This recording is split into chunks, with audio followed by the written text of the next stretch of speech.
right, Kelly. We just finished our second lesson today. You did a great job. We focused on short game today, specifically your pitches. Basically everything from a chip shot farther out. We hit all the way out to about 40, 50 yards today, okay? Now, what we've identified is that there's some things in our setup that were maybe making it difficult for us to make consistent contact, specifically our ball position, again, just like in our full swing, and then our weight distribution. We found that we tend to hit the ball a little bit better with these shorter shots if we brace some of the weight into our lead side. What that does is that takes the element of trying to time a weight shift on shots where you're not hitting a full swing. Since we're not making a full swing, we don't necessarily need all of our power levers working at the same time, and we were able to make really consistent moves thinking about more the torso.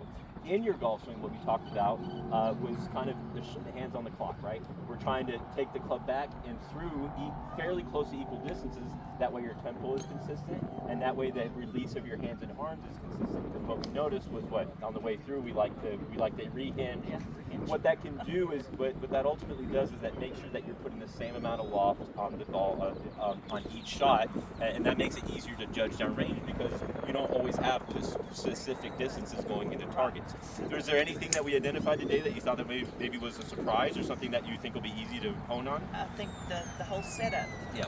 was a surprise. Yeah. And the way you've got me doing it now, I think that's going to be, number one, it's going to make me feel more confident when I'm Great. standing over a 40-yard shot. Yeah, I was going to say, under pressure, you only have one opportunity Right. to do it on the course, right? Yeah. Yes, and so, yeah, and then putting on my weight, you know, that is a huge game changer right there, because now, normally I would be falling Drifting off the back ball. or trying to help it up, and now I know that I need to concentrate on this left side, and if I just focus on that, then that's going to keep me from, doing all the other crazy stuff I used to do. The more times that you see that downrange, the more confident you get. Yeah. Well, it's a great job. I'm glad we identified some things that were really fast to incorporate that you felt immediately, and hopefully as you practice and play, those will be even easier to ingrain down the road.